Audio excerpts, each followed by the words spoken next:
안녕하세요. 여장부 아내를 둔 67살 할아버지입니다. 나이가 들수록 시간이 빠르게 흐른다는 말을 요즘만큼 공감한 적이 없는 것 같습니다. 처음엔 어색했던 할아버지라는 말이 언제 그랬냐는 듯 벌써 제 스스로를 할아버지라고 칭할 만큼 익숙해졌으니까요. 그리고 이 긴 시간 동안 묵묵히 제 곁을 지켜준 한 사람이 있습니다. 바로 제 아내예요. 아들 둘과 딸 하나를 낳고 망하기도 하고 다시 일어서기도 했던 저의 모든 순간엔 든든한 아내가 항상 함께였죠. 아내는 저뿐만 아니라 우리 가족 모두에게 아주 든든한 기둥뿌리 같은 사람이었어요. 아내 덕분에 자식들 또한 참 착하고 바르게 자랐습니다. 우리 가족은 더없이 화목했죠. 천재지변이 일어날지언정 가족 간의 불화는 우리 가족에겐 일어나지 않을 거라고 생각했어요. 하지만 단 한 차례 우리 가족에게도 가정 불화가 생긴 적이 있었습니다. 그리고 지금은 뿌리를 뽑아낸 그 불화 이야기를 많은 분들께 이야기해보고 싶어 이렇게 사연 신청을 해보네요. 이미 우리 가족은 아픔을 딛고 극복해낸 이야기이니 청취자분들께선 그저 가벼운 이야기거리 정도로 여기고 들어주셨으면 좋겠습니다. 젊었을 적 저는 작게나마 사업을 했어요. 사업 초반에 만난 아내와의 사이에서는 아들 둘과 막내딸 하나를 얻었죠. 하지만 사업을 시작한 지 7년째 되던 해 잘못된 제 판단으로 인해 사업은 순식간에 망해버리고 말았어요. 저는 집에 틀어박혀 매일 술만 마셔댔습니다. 그렇게 한 달쯤 폐인 같은 생활을 하고 있을 때 아내는 술을 마시던 제게 감자전을 부쳐다 주며 덤덤히 말했어요. 애들이 어려요. 술 좀 그만 마셔라. 앞으로 어떻게 살 거냐 따위의 측은이 아닌 애들이 어리다는 말. 참 별것 아닌 한마디였지만 이상하게도 전 그 말 한마디에 정신이 번쩍 들어왔어요. 저는 그날부터 한동안 입에 달고 살던 술을 마시지 않았습니다. 적어도 다시 일자리를 찾고 가장 노릇을 하기 전까진 술을 마시지 않겠다고 다짐했죠. 저는 뭘 먹고 살아야 하나 고민했습니다. 그러다 한 지인의 권유로 저는 택시회사에 들어가 운전대를 잡게 되었어요. 운전이야 늘상 하던 일이라 생각보다 택시 운전 일은 수월했습니다. 가끔 진상 손님이나 취객 때문에 문제가 있긴 했지만 저는 묵묵히 이겨내며 돈을 벌었죠. 7년 뒤 저는 회사에서 나와 개인 택시 운전을 시작했고 그렇게 번 돈으로 세 아이 모두 대학까지 졸업시킬 수 있었습니다. 큰아들은 비교적 이른 나이인 26에 1살 어렸던 큰며느리와 결혼했습니다. 대학을 막 졸업하고 중견기업에 취업한 지 얼마 안 됐을 때였죠. 너희 모아놓은 돈도 많이 없는데 어떻게 결혼을 하겠다고 그래?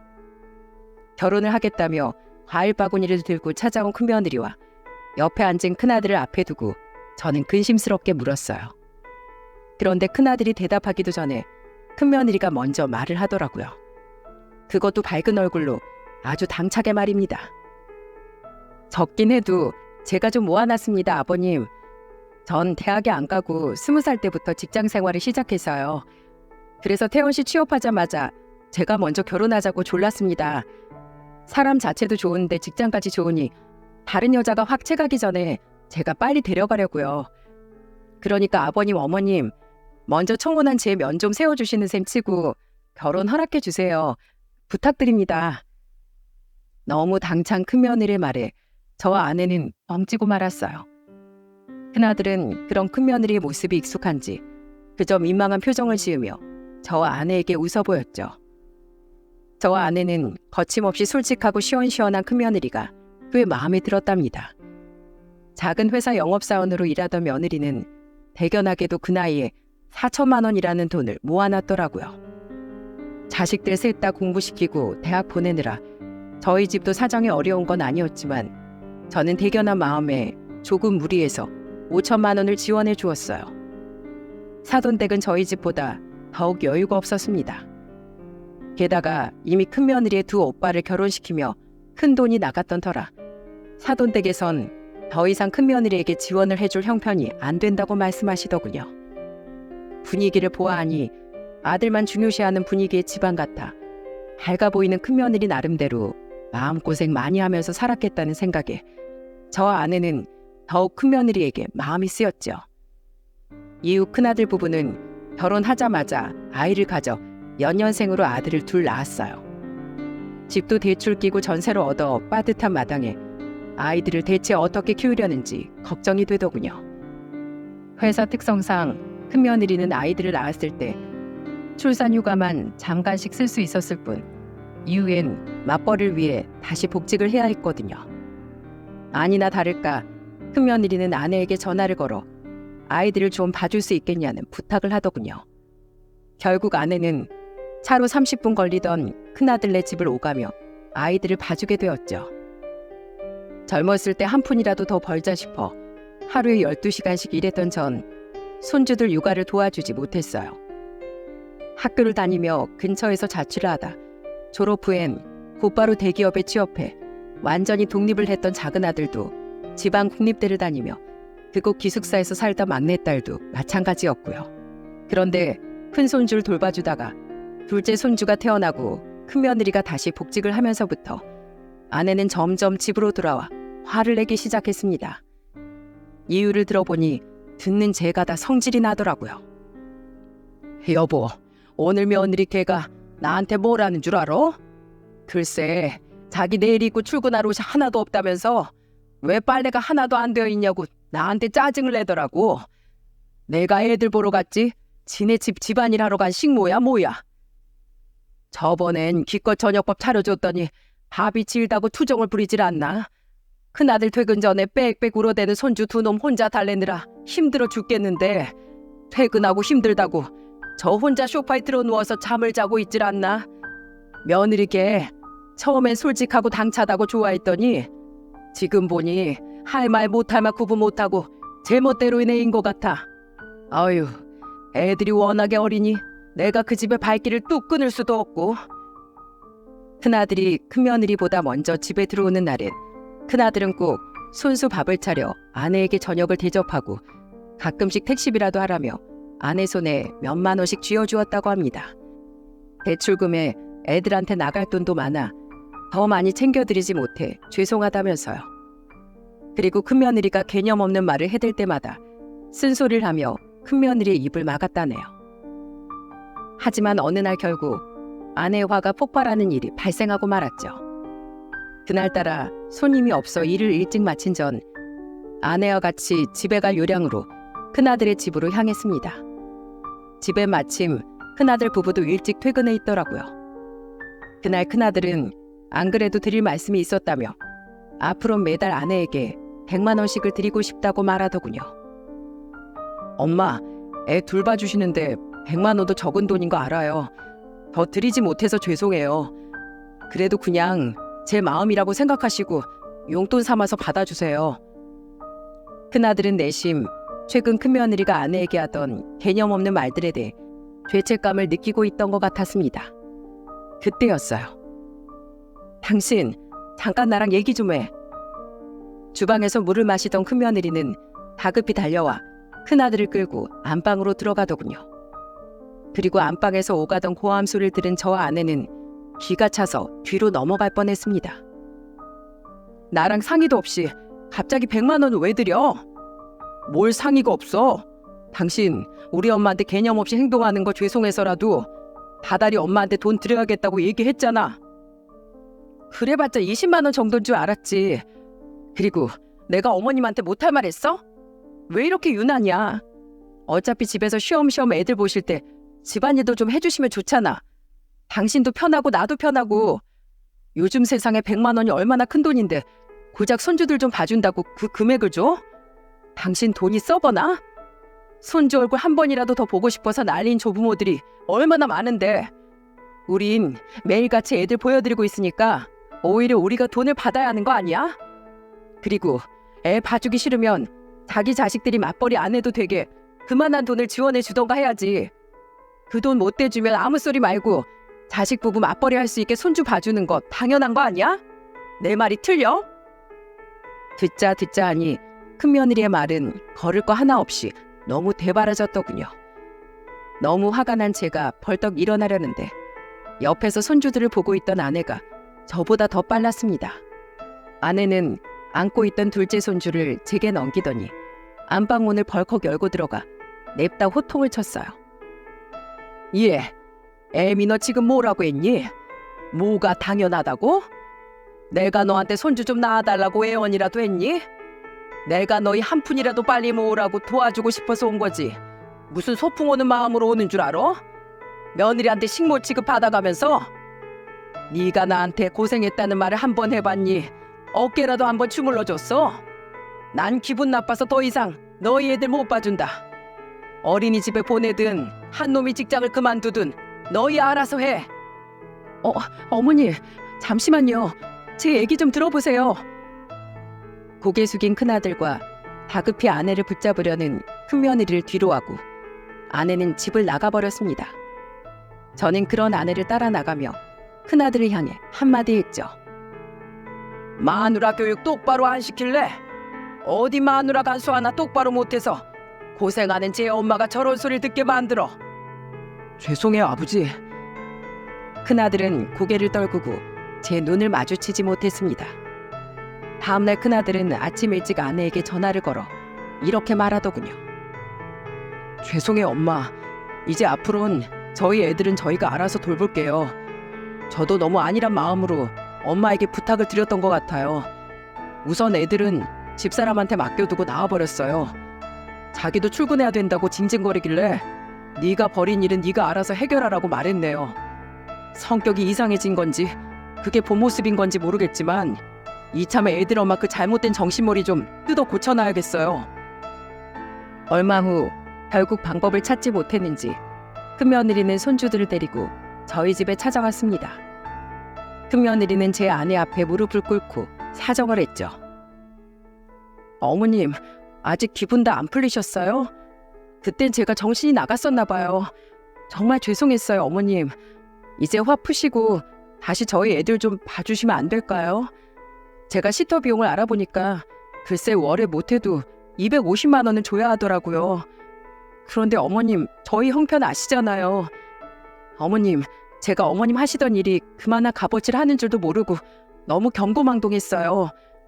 제가 아직 철이 덜 들었나 봐요. 죄송해요. 그러니까 어머님, 남편 말대로 다달이 100만 원씩 어머님께 드릴게요. 그게 적은 돈이라는 것도 이젠 잘 알아요. 그래도 죄 없는 손주들을 봐서라도 한 번만 저 용서해 주세요. 계속 회사 저 못 나가면 저 정말 잘릴지도 몰라요. 어머님, 제가 이렇게 빌게요. 정말 죄송해요. 어지간히 똥줄이 탔던 모양인지 큰며느리는 아내에게 거의 울먹이듯 싹싹 빌더군요. 그런 큰며느리의 행동에 아내는 아직 화가 풀리지 않은 표정으로 이렇게 말했어요.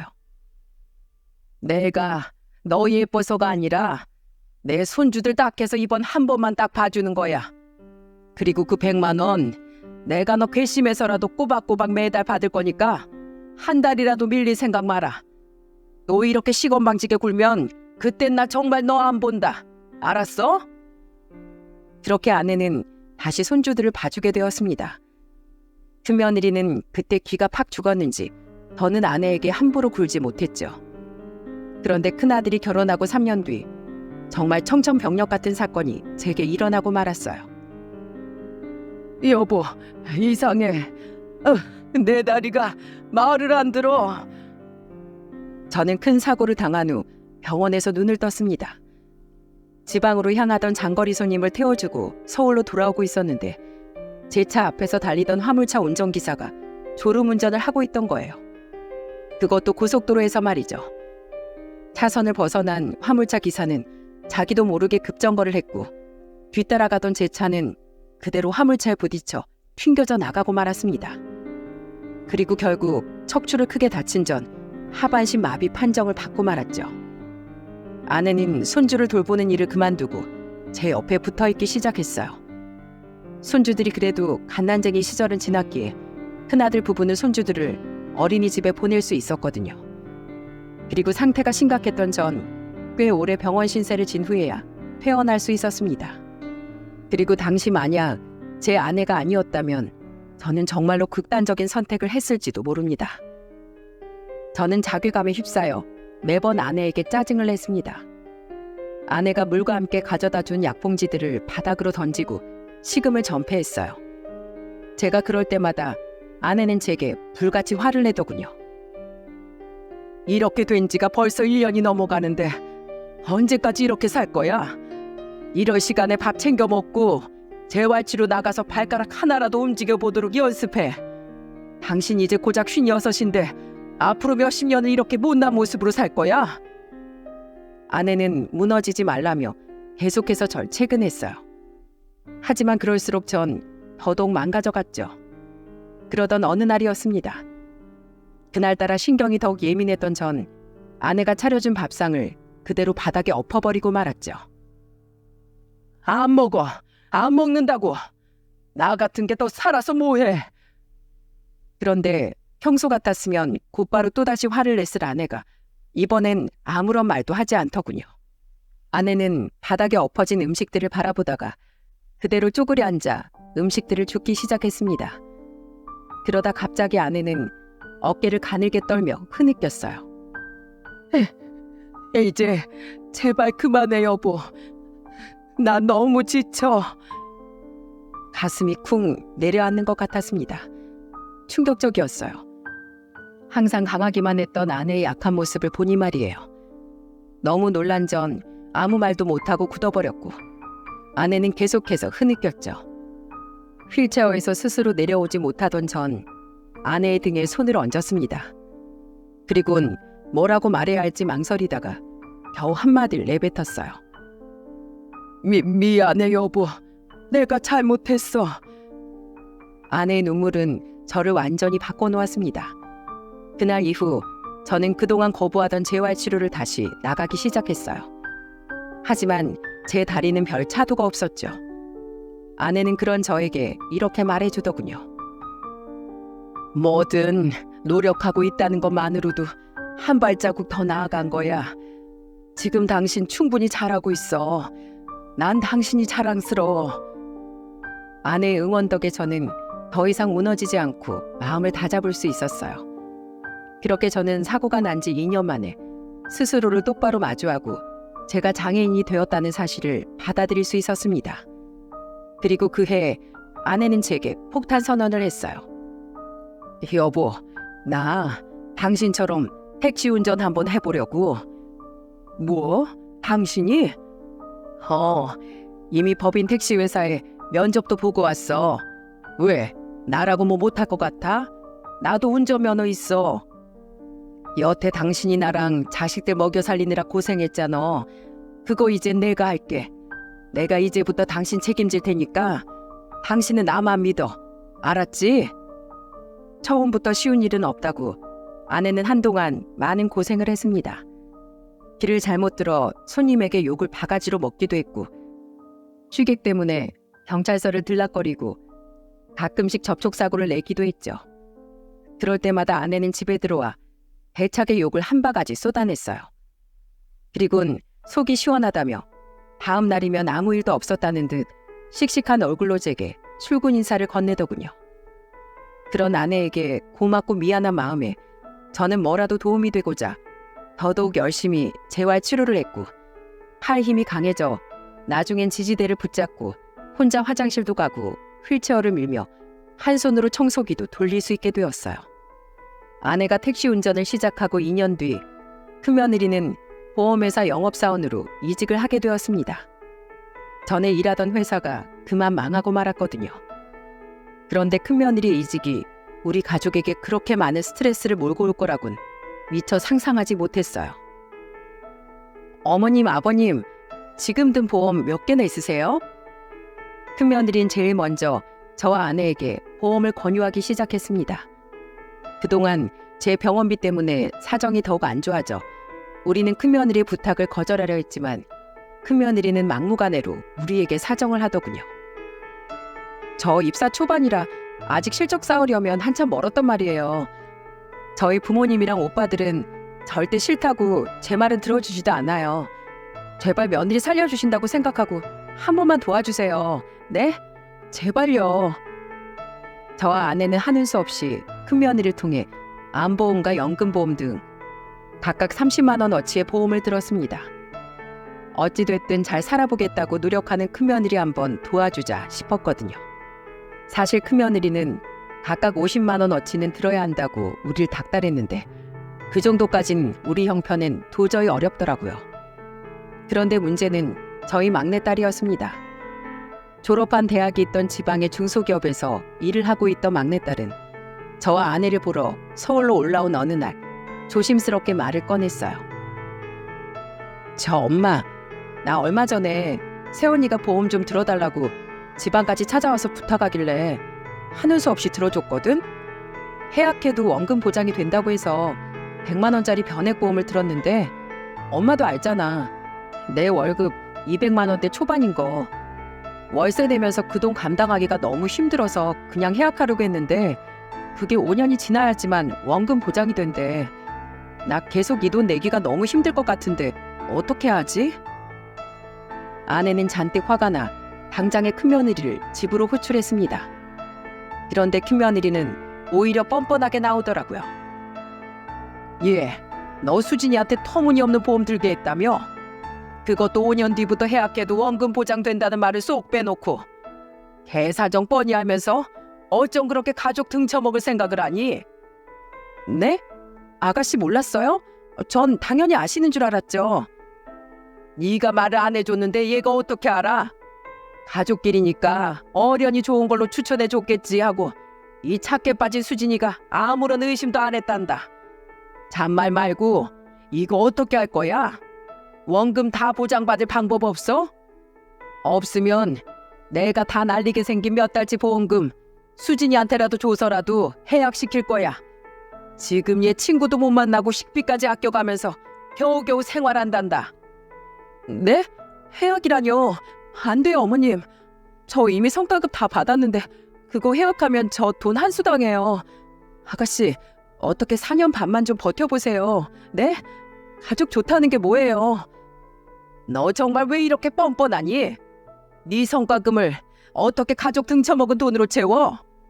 저번엔 둘째가 보험 못 들어준다니까 회사 앞에까지 찾아가서 난리법석을 피웠다더니 너 하나 때문에 가족들이 온갖 피해란 피해는 다 보고 이게 뭐야 지금?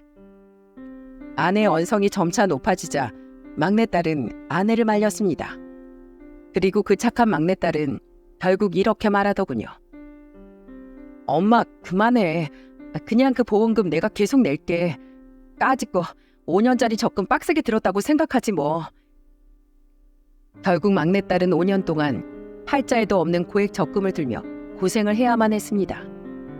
저와 아내는 그런 막내딸이 안쓰러 생활비를 아껴 한 달에 단돈 몇만 원씩이라도 막내딸에게 보내주었죠.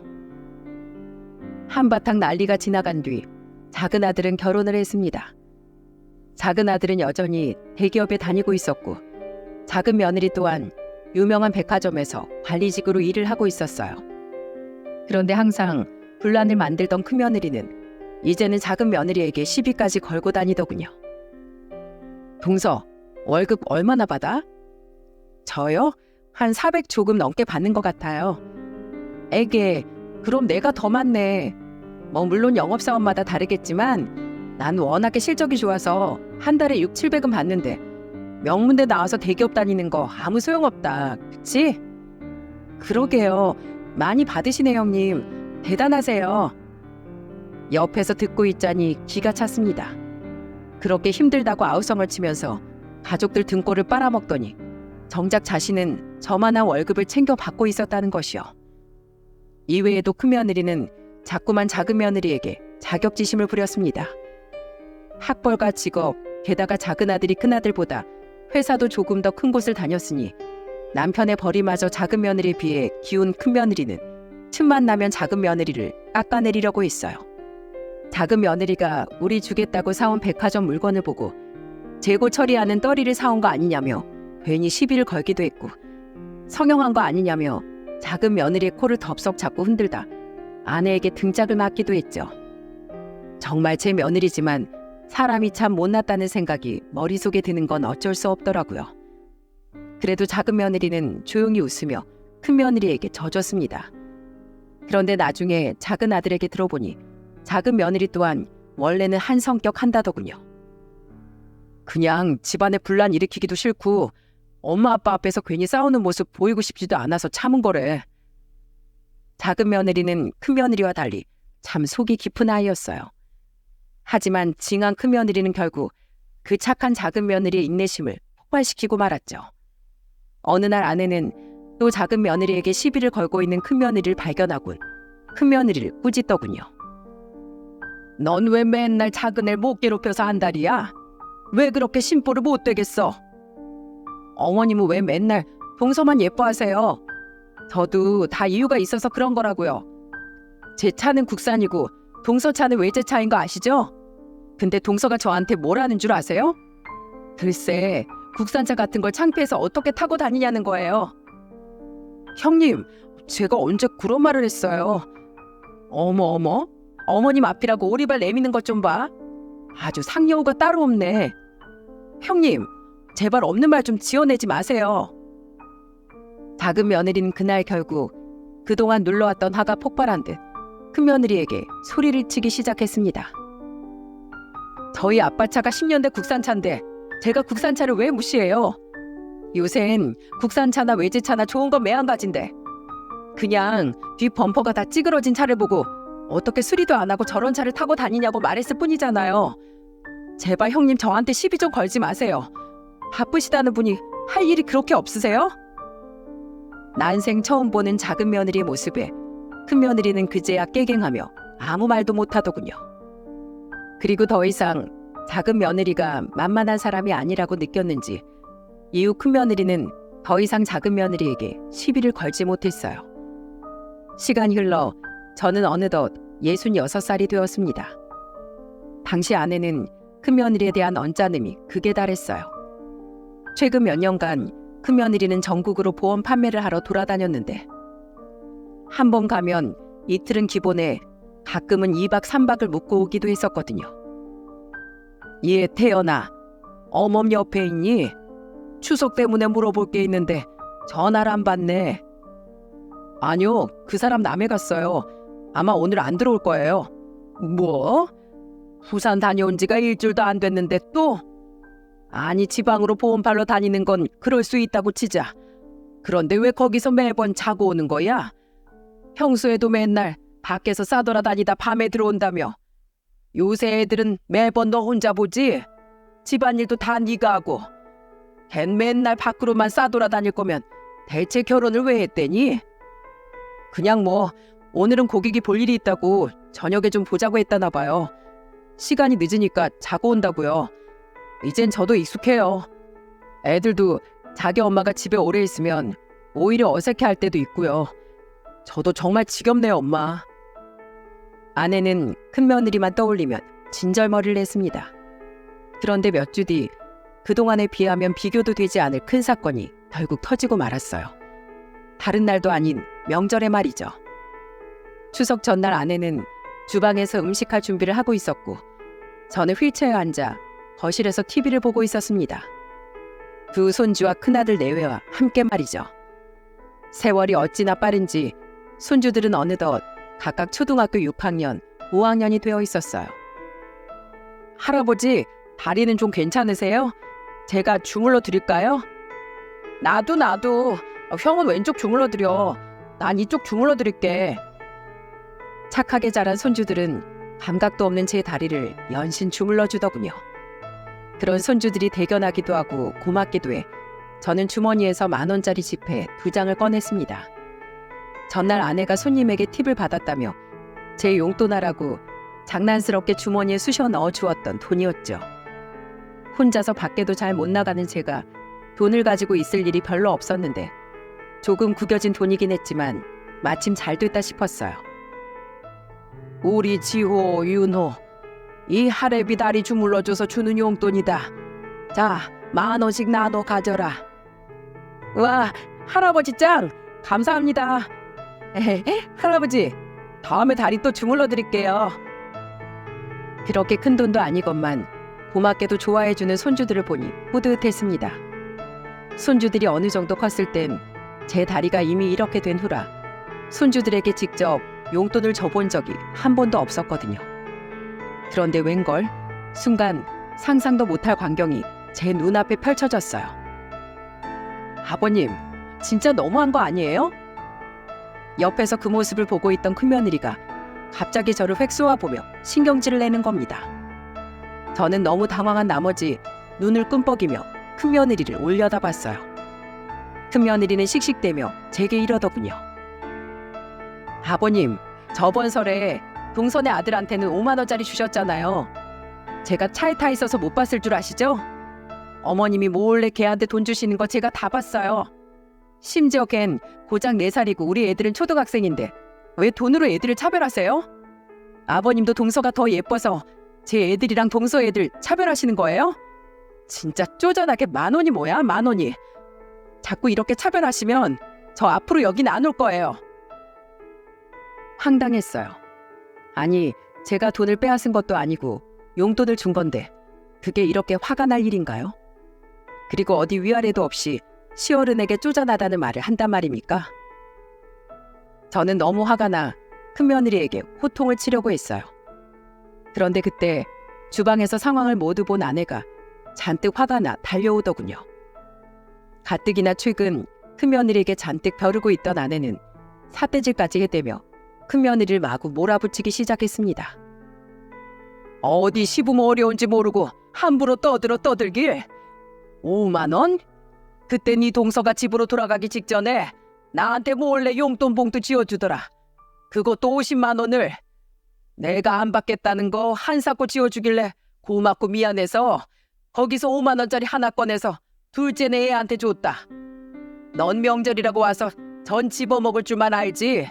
나한테 그깟 5만 원짜리 한 장 준 적 있니? 장이라도 봐온 적 있어? 너도 나한테 50만 원 한번 줘봐라. 내가 그 50만 원 고마워서라도 전부 너한테 돌려주지. 50만 원이요? 아니 그럼 그렇다고 말씀을 하시지. 전 몰랐죠. 아내 눈에서는 불이 뿜어져 나올 것 같았습니다. 며느리는 그런 아내를 보고 주춤거리더니 입을 삐죽이며 뻔뻔하게 대답했죠. 몰라도 그렇지. 넌 그 나이가 되도록 할 말 못할 말 구분도 못하니? 어디 시아버지한테 감히 그따위 말을 해? 안 그래도 내가 너 벼르고 있었는데 잘 됐다. 너 요새 대체 뭐하고 싸돌아다니는 거야? 왜 툭하면 밖에서 자고 오는 거냐고. 너 애 엄마 아니니? 남편 없어? 집안일엔 관심도 없어. 애들도 안 돌봐. 대체 네가 하는 일이 뭐야? 얘 지호야, 네 엄마 일주일에 며칠이나 집에 있니? 거의 없어요. 큰손주는 큰며느리의 눈치를 살피며 아내에게 대답했습니다. 큰며느리는 괜히 자기 아들을 무섭게 째려보더군요. 거 봐라. 애들도 이제 네가 집에 있는 걸 더 이상해 한단다. 이게 어디 정상이니? 그럴 거면 너 그냥 이혼해. 나도 더 너는 안 보고 싶다. 아내는 분을 이기지 못하고 숨을 크게 헐떡였어요. 마침 아들을 데리고 저희 집에 도착한 작은 아들 부부는 험악한 분위기에 무슨 일인가 싶어 조용히 눈치만 보고 있더군요. 그런데 큰며느리는 아내에게 차마 할 말이 없었는지 애꿎은 둘째 며느리에게 돌연 시비를 걸더라고요. 왜 이렇게 늦어? 손윗사람인 우리가 먼저 도착해서 동서네를 기다려야겠어? 그래가지고 사회생활은 어떻게 해? 형수님, 한동안 잠잠하시더니 왜 또 이 사람한테 시비세요? 일이 있어서 조금 늦는다고 어제 전화 드렸잖아요. 제 형수를 끔찍이 싫어하던 작은 아들은 작은 며느리 대신에 화를 내더군요. 그때였어요. 갑자기 일어난 다음 상황에 우리 가족은 한 사람도 빠짐없이 그 자리에 얼어붙고 말았습니다. 얘들아, 사촌 동생 데리고 잠깐 방에 들어가 있어. 그 소란을 처음부터 끝까지 조용히 보고만 있던 큰아들이 애들 셋을 모두 방으로 들여보내더군요. 그리고 방문이 닫히는 걸 확인하자마자 큰아들은 갑자기 큰며느리의 뺨을 냅다 후려쳐버렸어요. 당신 지금 나 때린 거야? 왜 때려? 왜 때리냐고? 큰며느리는 뺨을 부여잡고 큰아들에게 소리를 질렀습니다. 하지만 큰아들은 눈 하나 깜짝하지 않았고 큰며느리를 노려보며 충격적인 이야기를 내뱉기 시작했죠. 그 말을 듣고 있던 저와 가족들 모두 점점 벌어지는 입을 다물지 못했어요. 정말 지긋지긋하다. 너란 인간. 잔말 말고 우리 이혼해. 난 너 같은 여자랑 더는 못 살아. 안 그래도 이혼하려고 변호사 알아보고 있었는데 네가 죽을 자리를 아주 찾아서 들어오는구나. 당신 친구 재경 씨 알지? 그 사람이 얼마 전에 나한테 전화해서 다 까발려줬어. 당신 실체. 저번에 남해 간 거 재경 씨랑 간 거라면서. 그것도 남자들이랑 2대2로 같이. 당신 친구는 아직 결혼 안 했다 쳐. 근데 당신 유부녀 아니야? 뭐? 고객 일이 저녁에 끝나? 사람을 우습게 만들어도 유분수지. 걔가 왜 당신한테 그 얘기를 했지? 당신이 500만 원 빌려가 놓고 갚으라고 하니까 잠수 탔다면서. 재경 씨가 열받아서 어떻게든 당신 엿먹이겠다고 나한테 전화해서 다 얘기해 주더라. 진짜 동네 창피해서 내가 살 수가 없다. 그것 때문에 놀라서 당신 뒤 좀 캐보니까 당신 여태 친구들 그리고 남자들이랑도 무지하게 놀러 다녔더라. 남자 만나느라 남편한테 순 거짓말만 하고 다니고 자식들도 팽개쳐두는 여자랑 나 더는 못 살아. 앞으로 여기 안 오겠다고? 잘 됐네. 제발 오지 마. 변호사 통해서 소장 보낼 테니까 그렇게 알아. 알았어? 큰아들은 거의 울분에 차서 말을 토해내더군요. 그리고 큰아들의 말을 전부 들은 아내 또한 화가 나서 얼굴이 벌개져 큰며느리에게 소리쳤죠. 그냥 놀러 다닌 것도 아니고 남자를 만나고 다녔다고? 너 정말 미쳤니? 오해해요 어머님. 남해 간 것도 친구 아는 오빠들이 그냥 같이 놀기만 해주면 200만 원짜리 보험 들어준다고 해서 그래서 간 거예요. 당신도 알지? 재경이가 다 얘기했다며. 나 정말 방도 따로 잡고 놀기만 했어. 나 일하러 간 거 맞다니까? 그거나 거짓말한 건 매한가지지. 그래, 거짓말하고 친구들이랑 놀러 다니는 건 그렇다 쳐. 그럼 다른 남자들이랑도 보험 팔려고 놀았어? 설사 그랬다 한들 그게 정상이야? 가정 있는 여자가? 넌 정상적인 방법으론 일을 할 줄 몰라? 말 같은 소리를 해야지. 오늘부터 당신 내 가족 아니야. 다 끝이라고. 여보, 잘못했어. 어머님 아버님 잘못했어요. 제가 처음부터 거짓말하려고 그런 게 아니라 그냥 한번 거짓말을 하다 보니까, 그리고 실적 욕심이 나서 그랬어요. 큰며느린 그제야 사태의 심각성을 느꼈는지 엉엉 울며 빌기 시작했습니다. 안 나가겠다며 끝까지 버티던 큰며느리는 결국 큰아들의 손에 의해 집 밖으로 끌려 나가고 말았어요. 큰며느리 하나로 인해 우리 집안은 모두 초토화가 되어버렸죠. 결국 그의 추석은 제사도 지내지 않고 조용히 지나갔습니다. 차라리 그땐 막내딸이 일 때문에 내려오지 못한 게 다행이었죠. 큰아들은 손주들을 데리고 저희 집으로 들어왔고, 이후엔 변호사를 통해 정말로 이혼 소송을 시작했어요. 큰며느리는 하루가 멀다 하고 저희 집에 찾아왔지만 아내와 큰아들은 문도 열어주지 않았습니다. 그러자 큰며느리는 문 앞에서 큰 소리로 애원을 하더라고요. 여보, 나랑 정말 이혼할 거야? 내가 잘못했어. 정말 미안해. 여보, 나 보험사 그만두고 앞으로 집에서 애들만 볼게. 밖에 나갈 때도 당신이 허락해 줄 때만 나갈게. 여보, 제발 나 버리지 마. 하지만 큰아들은 흔들리지 않았고 경찰을 불러 큰며느리를 쫓아냈습니다. 사건이 있던 날 방 안에서 모든 내용을 다 듣고 있었던 손주들도 자기 엄마에게 엄청난 배신감을 느꼈는지 눈물 한 방울 흘리지 않더군요. 아빠, 설마 우리 엄마랑 살아야 하는 거 아니지? 할머니, 우리 계속 아빠랑 사는 거죠? 당연하지. 어디 저런 싹스노우란 여편네한테 귀한 내 손주들을 맡겨? 태연아, 잘 쫓아버렸다. 지금 우는 거 저거 분명 악어의 눈물일 게다. 내가 쟤한테 어디 한두 번 속니? 결국 큰아들은 몇 달에 걸려 소송에서 이겼고, 손주들의 강력한 의견 어필에 양육권 또한 큰아들이 가져올 수 있었어요.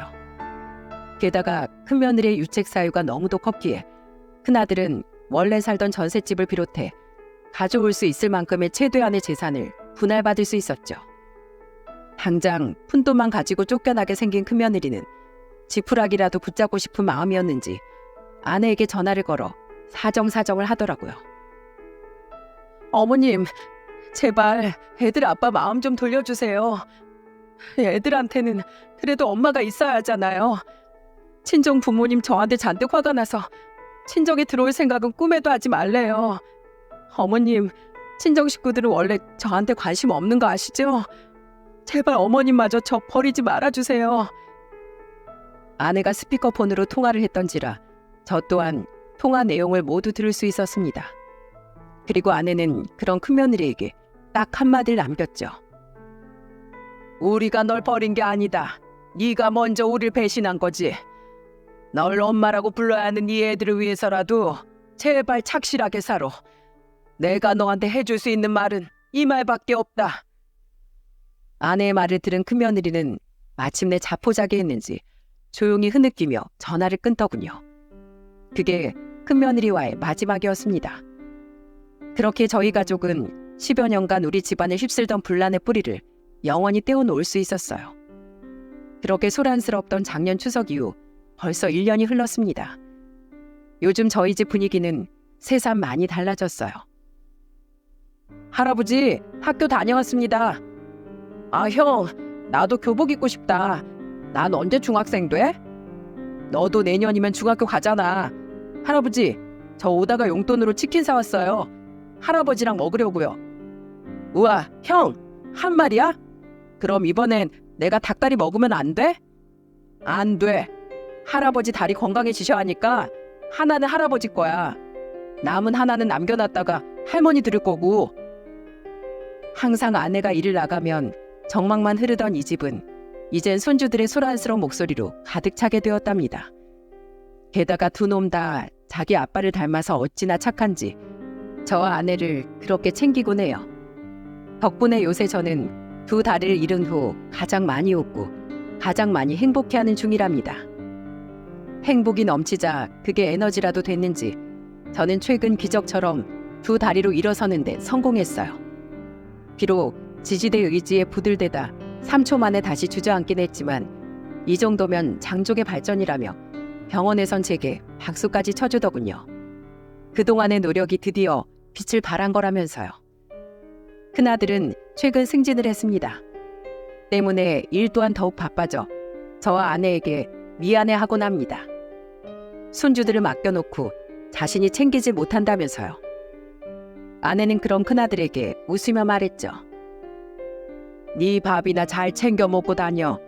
애들이 얼마나 의젓한지 우리가 챙겨줘도 모자를 파네. 저번엔 김치볶음밥까지 해서 우리한테 주더라. 자기들도 다 컸으니까 이젠 자기들이 우리를 보살피겠다나 뭐라나. 나랑 네 아빠 요새 손주들 보는 낙으로 산다. 아내는 얼마 전 드디어 개인 택시 기사 자격을 취득해 개인 택시 운전을 시작했습니다. 그때 아주 깜짝 놀랄 만한 일이 있었어요. 짠! 우리 여사님 개인 택시 기사가 되신 걸 축하드립니다. 바로 큰아들과 작은아들 부부 그리고 막내딸까지 돈을 보태 아내에게 택시 운행을 할 차를 선물한 겁니다. 저는 그날 아주 오랜만에 아내의 눈물을 보았어요. 아내는 새 차를 손으로 쓸어보더니 한동안 눈물을 멈추지 못했죠. 저 또한 아내의 그간의 고생과 지난날 제 택시를 처음 사던 순간이 잠시 생각나 함께 눈물을 흘렸습니다. 작은 며느리는 얼마 전 둘째를 임신했어요. 한동안 아기 소식이 없어 포기하고 있던 차에 들어선 아이라 작은 아들 내외가 정말 얼마나 좋아했는지 모릅니다. 아내는 벌써부터 들떠 작은 아들 내외에게 유아용 카시트를 선물했어요. 그렇게 작은 아들과 작은 며느리는 3명이 아닌 4명의 식구가 될 준비를 하고 있죠. 제게 단 한 가지 바람이 있다면 37이 되도록 아직까지 결혼하지 않은 제 막내딸이 좋은 남자를 만나 결혼하는 거예요. 도대체 이 착한 딸을 누가 데려가려고 이렇게 뜸을 들이나 싶어 요즘 조금 애가 타기도 하죠. 그런 제 말에 아내는 이렇게 말한답니다. 요새는 결혼 안 해도 다들 행복하게 잘 살아. 우리 태연이 봐. 괜히 일찌감치 결혼했다가 지금 된통 당하고 다시 혼자로 돌아왔잖아. 물론 손주들이 태어난 건 기쁜 일이지만 말이야. 그러니까 수진이한테 결혼하라 마라 아무 소리 말어. 알았지? 그렇게 우리 가족은 지난날 받은 충격과 아픔을 떨쳐버리고 다시 힘차게 앞으로 나아가고 있습니다. 여러분, 비록 다른 사연들처럼 큰 감동은 없어도 제 사연이 여러분께 아주 소소한 재미라도 드렸을까요? 그랬으면 좋겠습니다. 휠체어에 앉아 매일 TV만 보고 있던 제게 컴퓨터 앞에 앉아 이렇게 긴 사연을 써내려가는 일은 무척이나 즐거운 일이었거든요. 그런 제 글이 많은 분들께 재미를 드렸다면 그것만큼 제게 기쁜 일은 없을 것 같습니다. 그리고 여러분, 괜히 저희 전 큰며느리 때문에 성실하게 보험 영업일 하시는 분들에 대한 선입견을 가지진 않으셨으면 좋겠습니다. 그 어떤 직군에서도 정직하게 일하는 사람들이 있으면 물을 흐리는 사람 또한 있기 마련이니까요. 그리고 분명 제 전 큰며느리 같은 사람보다는 발로 열심히 뛰며 일하는 성실하고 좋은 분들이 훨씬 많을 거라고 전 생각해요. 그럼 여기까지 제 사연을 들어주셔서 감사드립니다. 다들 건강 유의하시고 행복하세요.